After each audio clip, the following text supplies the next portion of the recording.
million results. And that's a lot of websites out there providing content. Do we really need more sites providing content?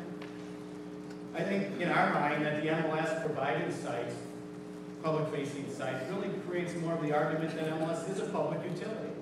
They're putting all the content out there of all the brokers direct, and it's really anti-competitive, which I'll touch on further.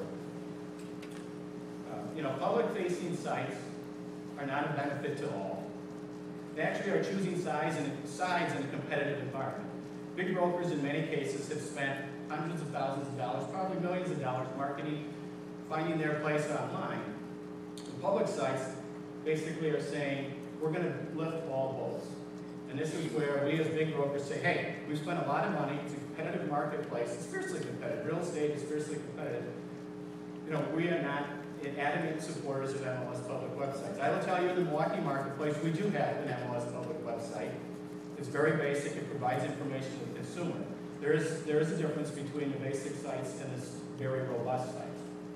In fragmented marketplaces, where there are many brokers without huge amounts of market share, the MLS public website helps to lift all boats. But in markets where there's, I'd say, severe or very strong competition, where a broker is claiming #1 position in the searches, we feel that the MLS is thus competing against us for those eyeballs and that traffic.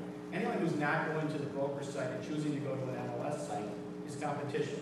We feel that it is taking away from us as the brokers and our right to go to the consumer. All right, here is a Hitwise search. There's no specific geographic area.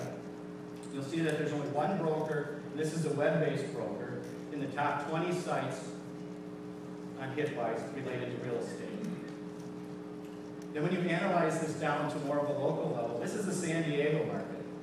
You'll see in the 20 brokers, for the 20 most visited sites, not one is a local broker in the San Diego market. You'll see on there are 2 internet-based firms, Zip Realty and Redfin, but there are none. In this case, when analyzed locally, I can see the use for an MLS public website to compete against those who are non-real estate broker-based. In a different market, this is Pittsburgh, Pennsylvania, you'll notice the Howard Hanna Company and the Northwoods Company are in the top 10. They represent 45% of the size in the Pittsburgh market. They've invested heavily in their websites. And you also notice further down the list, Coldwell Banker Real Estate, RE/MAX, and Century 21. So the franchise sites are representative as well. I know Bob had mentioned that the #1 source for consumers is MLS public websites.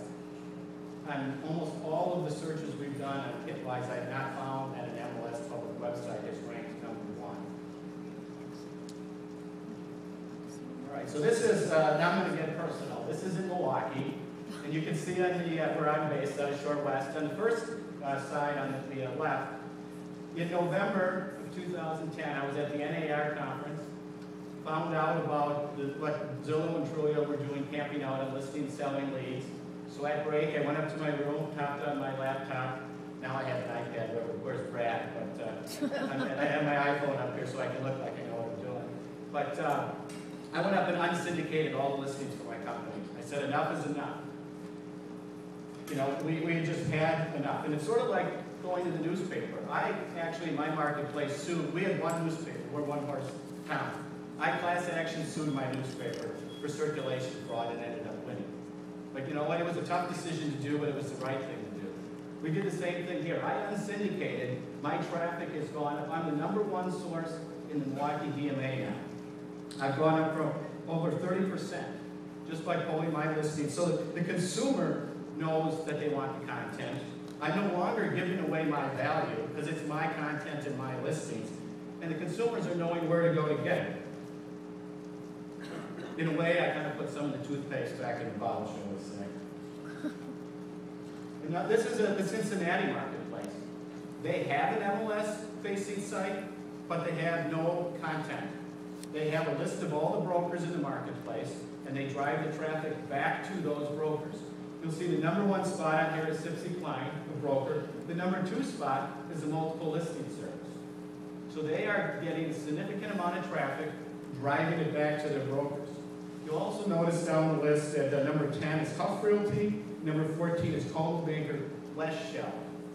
These are other broker sites. There isn't traffic going to the national franchisor sites. In this case, you're actually seeing them going to the actual broker in the marketplace. So, in Cincinnati, the number 2 site is MLS. They have no content. It's been proven that limited data sets with links to rich content, curated content, is a reward driven back to the broker. Studies have come out saying 75% of internet leads go unanswered. I would argue that on broker sites, the brokers, in many cases, I'm using myself in this case, all leads come back to the broker. We have an E-team that scrubs every lead. We get back to the consumer in a timely fashion and close our transactions. We're not just shooting emails back to agents willy-nilly, not knowing what's happening.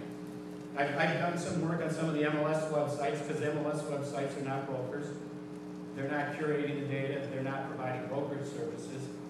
The leads should be going back to a broker where they can be curated and closed and provides a much better consumer experience. I thought this was interesting. Apple came up several times today. I know, how many people have iPhones out in the crowd? And up until earlier this year, you could only get iPhones through AT&T. They did send iPhones all over the place. There's one place you could get them, that's AT&T. It's no different to getting your listing content from your broker and not sending your listings all over the place. Southwest Airlines. You can't go on Expedia, Travelocity, find tickets for Southwest Airlines.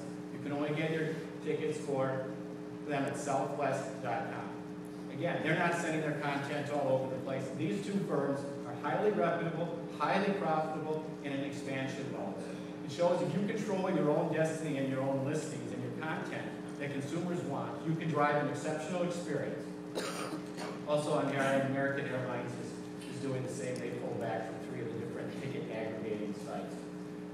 So in my mind, I've seen that the revolution has started to pull back and gain back control. Here's a study, I'm going to pick on Bob for a minute. This is a study done by the Kolb Group earlier this year, and it represents the number of firms in each marketplace. So if you take Milwaukee, 1 firm makes up 20% market share, 4 firms make up 40% market share, 60% is made up by 18.